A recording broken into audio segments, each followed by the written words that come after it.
Hey guys, welcome back to another video.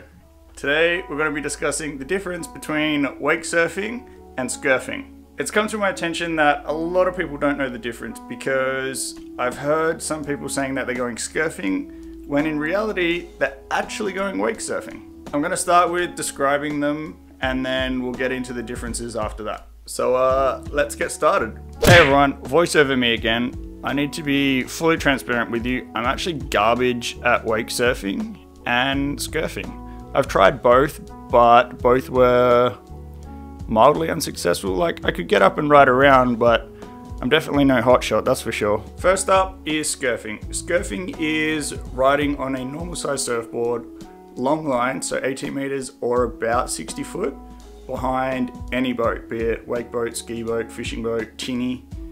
It doesn't matter what boat you use, but you're essentially just riding it like a wakeboard. The speeds for skurfing are also a lot faster than wake surfing as the boards aren't as wide as a wake surfer. Let's move on to wake surfing. Wake surfing is surfing behind a big boat, particularly a wake boat, without the rope, making it more similar to the traditional style of surfing. This is usually done at slower speeds.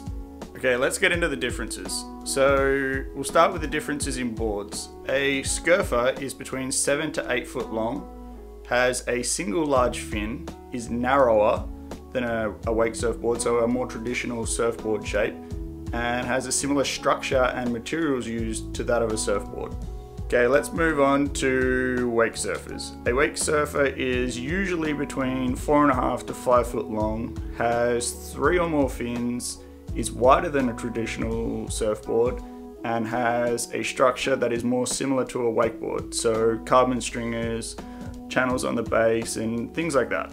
As you can see, there is a lot of differences between the two boards. Enough of that, let's move on to the next difference, which is the difference in uses.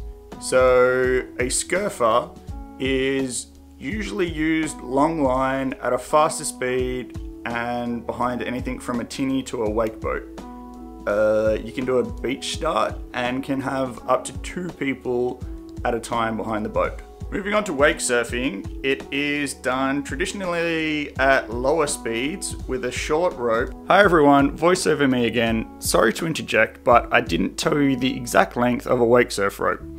A wake surf rope is 25 foot or 7.5 meters in length, has a small handle or no handle and just knots in the rope. Thank you for your time. We will now be continuing on with the video. Starting in a deep start position, getting up, riding the wave and then throwing the rope away. Wake surfing is mainly only done behind big wake boats because they're the only boats really big enough to make a wake big enough to surf on. It's very uncommon to see more than one person behind the boat when wake surfing because it's very hard to share the wave. Now for the last set of differences, but really they're just fun facts. So skurfing is rather old school and was a thing before big boats and big wakes were around. So wake surfing is relatively new and only really became a thing when boats and wakes got a lot bigger. It since has grown into its own pro tour, which is pretty cool. Some of the dudes and the tricks they're doing out there is insane. Both wake surfing and skurfing are low impact and are a great way to stay active and get out behind the boat if you don't want to get hurt. Now, I do understand that this was a lot of information to just be thrown at you, so I will put up on screen now a Venn diagram of the differences and similarities between the two.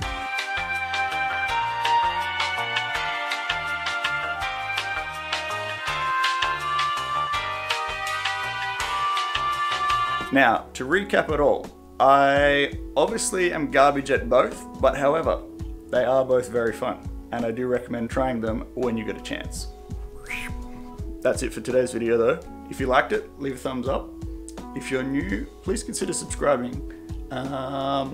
Something, big YouTuber algorithm. I'll see you in the next video. Okay, bye!